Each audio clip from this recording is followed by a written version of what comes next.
Hi, everyone. Welcome to the Capital Raiser Show. I'm your host, Weston Walker, and we interview only the best entrepreneurs and investment fund managers. Shout out to the sponsors that make all this possible, the Family Office Club, Capitalist Pro, and Invest Next. Today we have John Kaites. He is the Dean of the Colangelo College of Business at Grand Canyon University.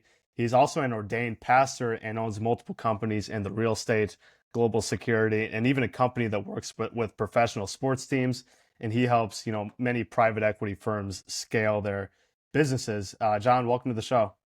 Yeah, thank you very much for having me, Weston. Of course, yeah. So you've done many different things in your career. Could you just give a brief background of how you started? You started in the law space, and then you built several companies. So just give us a brief overview.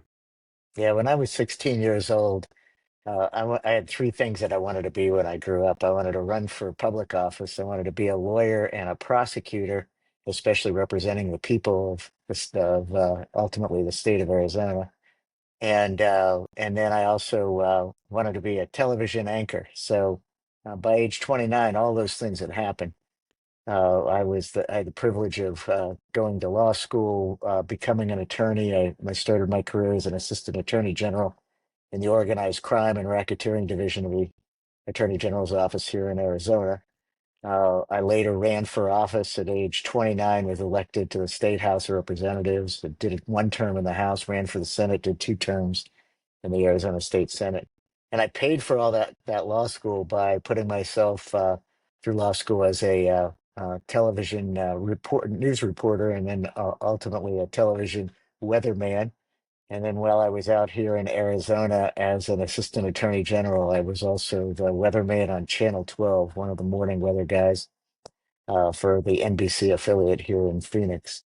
But at age 34, I prayed a prayer, and the prayer was, Lord, up until now, everything I've ever wanted to be in my life, you've made happen. But up until now, it's been all about me. So from here on out, I want to make it all about you. Tell me what you want me to do, and I'll do it. And I joked that I said, but please not India or Africa. And one of my wife and I have probably spend more than half of our philanthropic dollars in India. So you never put parameters on God's will. That's for sure. But it led to immediately getting opportunities to do things that I didn't particularly want to do. But they were items that were good.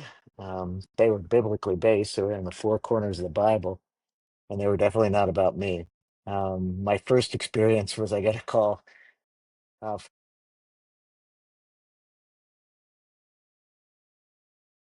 a coach at Scottsdale Christian Academy, and he wanted me to be the junior high basketball coach. Well, I didn't know anything about basketball. I mean, I was a football coach, but I didn't even know the rules of basketball.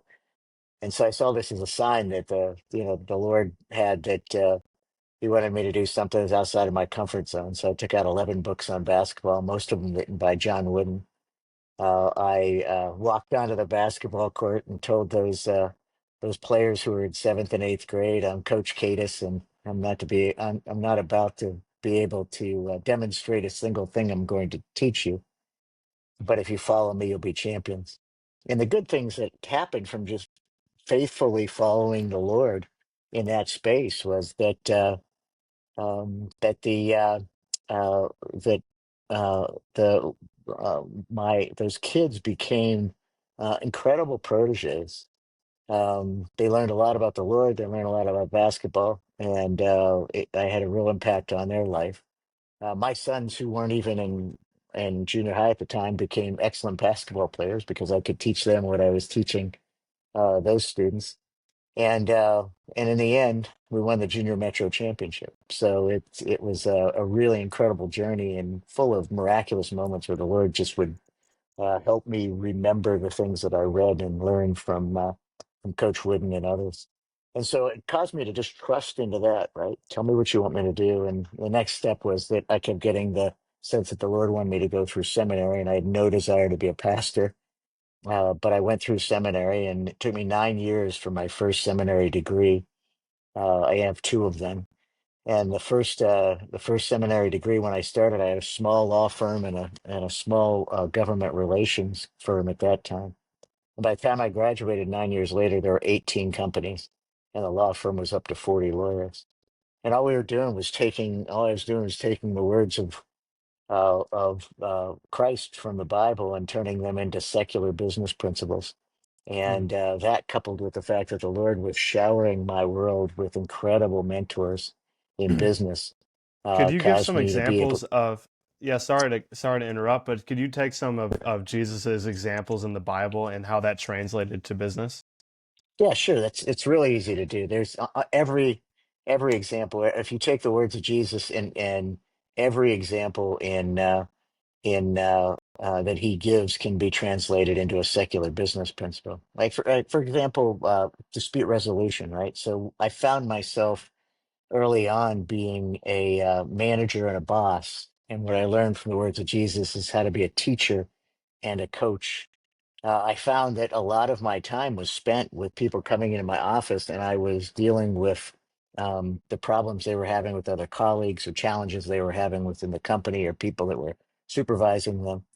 And so I learned, I created a policy within the company that if you've got a problem with another person in the company, you have to first go home and write down the negative things you bring to that relationship and change them unilaterally. Unless, of course, it's something that's against the law or sexual harassment or something like that needs to be reported immediately. But barring something of that nature, I want you to just go home and write down the negative things you bring to that relationship and change them unilaterally and see what happens. And in almost every case, the relationship improved without even having to confront the other person. But then the next step was if that didn't work, you have to go to the person directly and talk to them about it. And if that didn't work, then you have a meeting with a direct supervisor and the two of you, and the three of you try to work it out. So that first Bible verse is Jesus saying, before you take a speck out of your brother's eye, take the log out of yours. And the second Bible verse is Matthew 18, that if you've got a problem with your brother, confront him directly.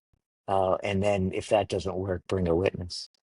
And the Mm. collateral effect of that is that I had it, first of all, in about a year's time, instead of spending 40% of my time hearing people's complaints, it was about down to 2 or 3% of the time. And then the second thing was that the cancer that occurs when people are mad at somebody else in the company, they kind of build a case around them and build a cancer within the organization that causes distrust and dissent and division. And by doing this, you come together stronger as a team. So that'd be just one example of many. Yeah, of course. And you kind of transfer from the law firm to building companies. So could you give some examples of companies that you built and the principles that came into play as you scaled those? Yeah, I'm blessed to still be a lawyer. I'm still a member of the law firm of Fenimore Craig in Phoenix, Arizona. It's the fastest growing law firm in America. So I never gave up practicing law, but my practice of law became more as a counselor at law than a practicing lawyer. I was a litigator for the first 16 years of my legal career and enjoyed that a lot in the courtroom often and some weeks every day and and it served me well to understand the law, and it serves me well today. I've got within our firm of 400 and some lawyers, we have roughly I have 22 or so that do work for my various companies, and then I duplicate that lawyer foundation for my friends and other folks that are in business. So I get to be able to kind of help build a affordable structure for them. So the practice of law never left, but the transition from being a practicing lawyer in the courtroom each day to a businessman happened quite naturally as I got to see opportunities come before me. I have a great a series of mentors, but one of my greatest mentors, I asked the Lord for a great mentor in business, and I got a guy named Jerry Reinsdorf, who's been the single most impactful person in my business life. I would be able to, and assess a situation, walk through with him, and he would give me advice. So I had a lot of success by avoiding mistakes because I was calling upon his experience to do that. But the companies were, right now, currently, there were 18 companies up until 2015. I had it down to 5 companies. Now I'm up to 7. 3 of them are real estate related, including investments in apartments and rental units. We have a company that invests in finished residential lots that's down to almost only just a few lots right now. So that's more a company with cash than it is a company with real estate. And then a company that helps sports teams with their business transaction, especially in the area of developing around stadiums and arenas. I have a company that I started with Jerry Reinsdorf and Noah Kroloff. Noah was the chief of staff to the Secretary of Homeland Security, and we started a global security company um, almost 13 years ago, I guess it is. And it operates and consults with companies and countries all over the world friendly to the United States. And we do a lot of work with the United States government, and our main focus is always to do what's in the national interest of the United States of America, but to help people become safe. And that's just another example of the Lord moving in really mysterious ways, because the people that work for us are former directors of intelligence agencies and deputy directors and Homeland Security, National Security Agency, and other 3-letter agencies that you're familiar with. And so it's been a great experience because we've saved a lot of lives, I'm convinced, and we've helped a lot of people through that company.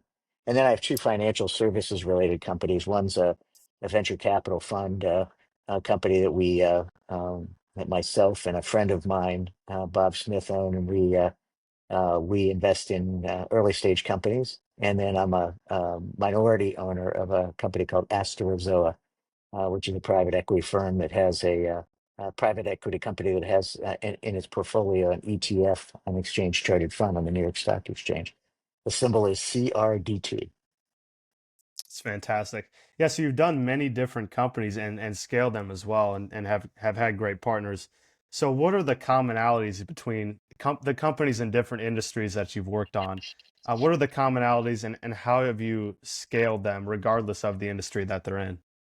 Yeah, Weston, that's a great question. It's the miracle. God gives us the miracle of business principles, just like He gives us the miracle of math, and He wants us to use them. And everything that we do in business fits within the miracle of business principles, as I call it.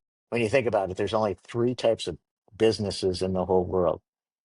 There's the commodity business, which is, the company rises and falls based on the price of oil or gas or steel or whatever the commodity is, coal that you're working on. And if the price of the commodity is way up, you're going to make a lot of money. If it's way down and you're not efficient, you're going to go out of business. The second kind of company is an IP company or an intellectual property company, which is where you invent something so unique, it doesn't matter how well you run the company, the unique product is going to make you successful. And then the third kind of company is every other company that exists in the world. And so, whether it's Grand Canyon University or Pizza Hut or Starbucks or your real estate company or mine, they all have the same business principles. You got to have a good product, and central to that is either a good product or a good service. You have to have decent margin, meaning decent ability to make a profit off that product or service. You have to have excellent sales. And if you have those 3 things, that's what it takes to get started on a company.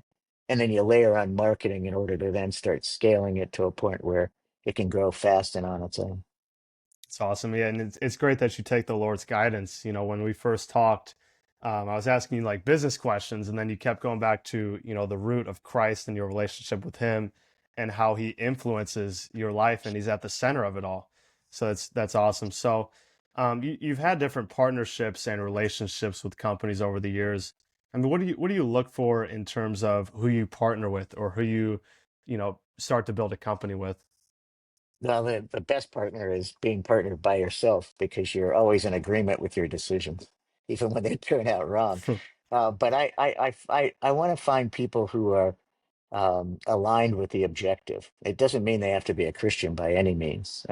It just means that they're aligned with the objective of the company itself.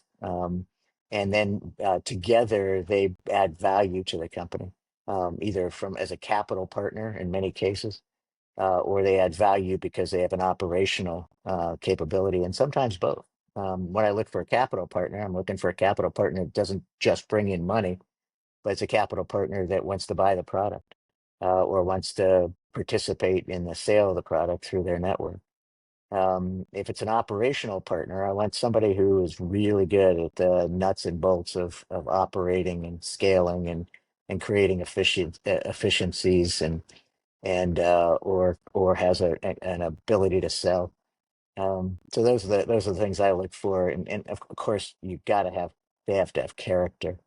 And Mm, then I let the Lord lead from there. I mean, I try to whenever it's a company we have an idea for a product or service. I'm like, Lord, how will this serve you?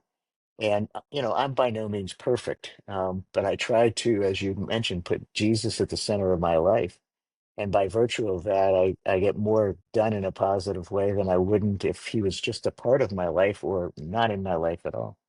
And so by putting him at the center of everything I do, I just try to focus and say, all of these companies, everything I own is yours, Lord.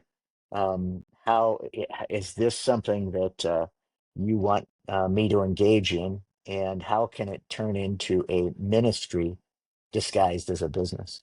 And mm, even in the global security space um, where I question, was I doing this for my own ego, my kind of my inner James Bond, or was it something that truly would serve the Lord? And when I prayed about it, I got the message that you're going to save a lot of lives, and you can be transformative in the lives of a lot of folks. More than half of our employees are not Christians, because we operate all over the world, and yet they know I am, and I get to be transformational in their life and plant seeds of caring for them, empathy, kindness, and mentoring. And I give those things away for free, and I'm excited to do that, especially mentoring the younger folks in that organization or any other organization I'm involved in. yeah, it's incredible. You've been a great mentor to me as well. What do you view? I mean, you've been involved in a lot of private equity and real estate transactions over the years. You've been through the ups and downs. What do you look for exactly when you're investing into maybe an alternative asset like private equity or real estate? Well, I look at liquidity. I look at the ability of how do I get out of the deal, right? How does this deal end? I look at cash flow. The reason I'm working my way out of the finished lot business is because in many ways that's a business where it's just a buy and hold. So you have to have a really dramatic cycle, because you're technically in the commodity business there. And so if there's a real depression in real estate and you get incredible bargains, then it's a good time to raise capital and own real estate and wait it out. And then when you get to the other end of it, if you got to make sure you got the staying power for all the capital calls you're going to have. And then when you get to the end of it, you got to make sure that the cycle is going to pay off in the end. So a lot of risk and a lack of liquidity there. So I'm starting to steer towards companies on the real estate side where it's either direct development where I'm getting a piece of the action, both through either fees or a piece of equity in the overall deal, or it is something that cash flows and has depreciation. Hmm. I would really like everything's location and cost of purchase and the cap rates, et cetera. But I really like apartments. I really like self storage. Um, I also I'm fond of products that are housing that generate reoccurring revenue. I'd stay away typically from commercial at this point, and while industrial can be equally as good, I'm just not that good at it at this point. Hmm. And If and you just could, when you think about that deal, when you think about a real estate deal, you say, is this going to cash flow? How much money are we going to be making on a regular basis? And then does the depreciation flow through to the investor, so that you're getting the tax benefits of owning the asset that is you get to depreciate what you hope to be an appreciating asset. yeah, that's huge. So you invest into a lot of different things. What is the main, like, if you had to pick one specific industry or asset class to invest in, what would that be in 2025? Well, I'm focused on three asset classes. Real estate is always a top asset class for me because it's one of those things where they're not making more of, but they're making more people, and so there's a consistent demand for value of real estate. So I look at stuff that's 10 years out and stuff that's 5 years out that I'm interested in. Hopefully that it cash flows. The second area is the area of security and items that lead to greater national security. I'm heavily invested in quantum computing. I'm heavily invested into companies that make this country safer. And then the third area is energy, energy production and energy distribution, and all of the component parts of our power system. So those three areas probably are 80% of my assets. It's interesting. And a lot of those asset classes have sub asset classes. So you can maybe say apartments, but you have to pick the market, you have to pick the sub market, you have to pick the manager of those Mhm. assets. So it's really have to niche down there. One last question, because we're running out of time, John. What is the number one piece of advice? You know, you mentor a lot of young guys like myself that are getting into business, getting, out of college, transitioning to private equity. What is the number one piece of advice as young guys start their career? Young guys and girls, as they start their careers, should be doing it with putting Christ at the center of their life, and by praying this prayer of "Tell me what you want me to do, and I'll do it, Lord," and let Him direct your path. You know, if you are